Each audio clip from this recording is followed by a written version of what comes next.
Superfast खबरों के बाद आगे बढ़ेंगे। जो आगे बढ़ते हुए खबर है उत्तर प्रदेश की बहराइच से है, जहां पर फिर से आदमखोर भेड़िए का हमला हुआ है। यहाँ हमले में एक और बच्ची की मौत हो गई है, यानी कि अब तक 10 जो लोगों की जान गई है।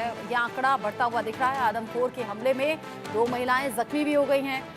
भेड़िए के हमले से अब तक 10 लोगों की जान जा चुकी है, जिंदगी गंवा चुके हैं। अब तक 50 से ज्यादा ऐसे लोग हैं जो कि जख्मी हो गए हैं। अब ऐसे में भेड़िए को जगह जगह ढूंढा जा रहा है। 2 भेड़िए हैं जो अभी भी पकड़ से दूर हैं, जिन्हें ढूंढने की कोशिश हो रही है। वन विभाग लगातार कोशिश कर रही है, रात हो या दिन हो ये सर्च अभियान चलाए जा रहे हैं।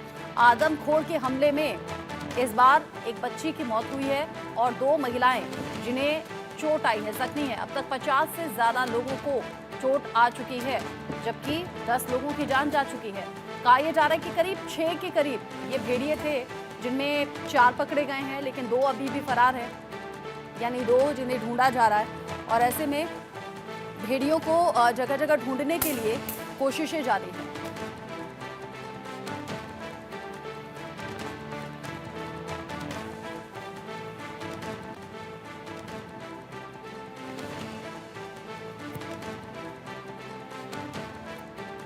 इस खबर को लेकर इंडिया न्यूज संवाददाता संजय मिश्रा मेरे साथ में जुड़ गए हैं। ज्यादा अपडेट के साथ उनसे अपडेट मैं लूं, लेकिन उससे पहले जिस तरीके से बच्ची की मौत हो गई है, 2 महिलाएं जख्मी हैं, क्या कुछ परिवार वाले कह रहे हैं, कैसे दहशत में हैं और डॉक्टर्स क्या कह रहे हैं इन घावों को लेकर, सुनते हैं।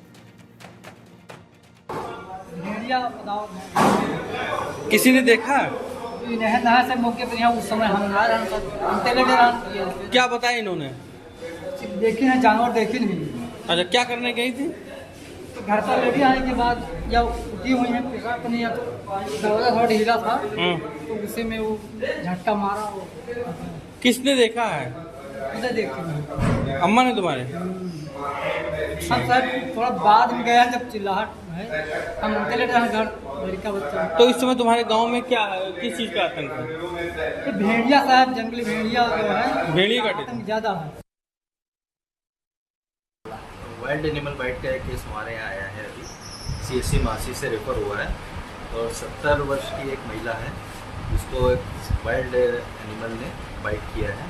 उसके गर्दन पे और कान पे जख्मों के निशान पाए गए हैं। कंसल्टेंट को कॉल कर दिया गया है सर्जरी में और ENT डिपार्टमेंट में, वो आकर के उनके देख रहे हैं। महिला की कंडीशन अभी फिलहाल स्टेबल है।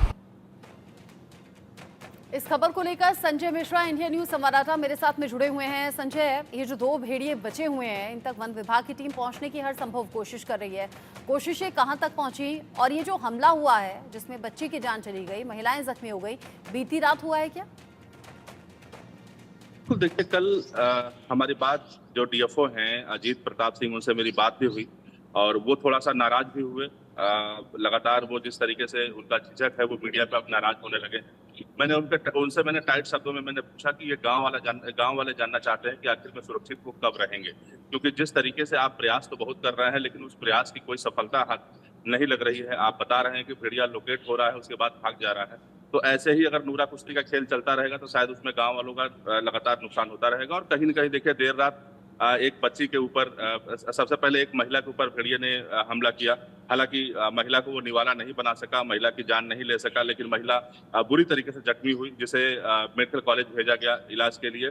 और उसके बाद फिर वहां से निकलने के बाद तकरीबन 9 किलोमीटर की और दूरी पर जाकर के एक नवनपुरवा गांव है, वहां पर पहुंचा। और पहुंचने के बाद अंजलि नाम की एक मासूम बच्ची थी, तकरीबन 2.5 से 3 साल की बच्ची थी, अपने माँ के साथ सो रही थी। उसके ऊपर हमला किया और चुपके से उसको उठा करके लेके चला गया। काफी देर के बाद जब माँ की नींद खुली तो उसने अपने बच्ची को जब तलाशना शुरू किया, पता चला कि बच्ची जो है उसके गोद में नहीं है, यानी उसके चारपाई पे नहीं दिखी। उसके बाद से फिर माँ चिल्लाना शुरू की, फिर गांव के लोग इकट्ठे हुए। इकट्ठे होने के बाद जब सुबह उन्होंने 4 साढ़े 4 बजे जब उन्होंने तलाश करना शुरू किया, तो पता चला कि जब दिन निकलने के बाद जब गन्ने के खेत के अंदर उस बच्ची का शव मिला, दोनों हाथ बच्ची के शरीर से गायब थे, यानी दोनों हाथों को वो चबा चुका था। यानी आप साफ तौर पर समझ सकते हैं कितना भयावह स्थिति उस क्षेत्र में है कि जहां पर इस समय आदमखोर भेड़िए का आतंक है।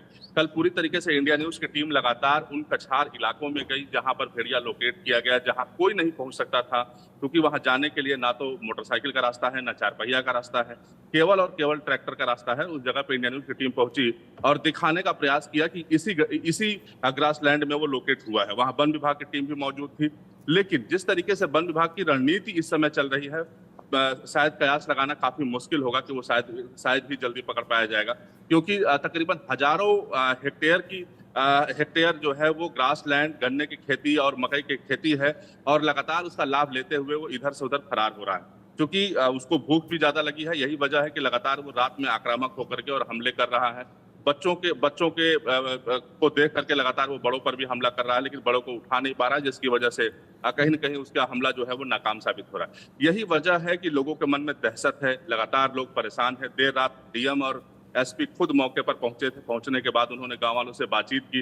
हालांकि एसपी वृंदा शुक्ला नाराज भी हुई। उन्होंने साफ तौर पे कहा कि बार-बार अपील करने के बाद भी आप लोग घर के अंदर नहीं सो रहे हैं। हाँ। यही वजह है कि लगातार भेड़िया उसका लाभ ले रहा है। तो कुल मिलाकर के व्यवस्थाएं तो यहाँ की जा रही हैं, लेकिन उन व्यवस्थाओं को कोई परिणाम दिखाई नहीं पड़ रहा है, और जब तक परिणाम नहीं दिखाई पड़ेगा तब तक उन गांव वालों के मन से संजय, जो यानी डर कि है। आप कह रहे हैं कि यहाँ पर प्रशासनिक टीम, वन विभाग की टीम लगातार कोशिश कर रही है, लेकिन चूंकि एरिया ये बहुत ज्यादा बड़ा है, ऐसे में भेड़िए तक पहुंचने में मुश्किल आ रही है। ड्रोन से निगरानी रखी जा रही है, यानी कि आसमान से लेकर जमीन तक सर्च कर रही है टीम भेड़ियों की तलाश में। संजय, नजर आप बनाए रखिएगा, आगे जो अपडेट होगा आपके जरिए दर्शकों तक पहुंचाएंगे। अभी के लिए आपका शुक्रिया। आगे बढ़ेंगे, अगली बड़ी खबर गुजरात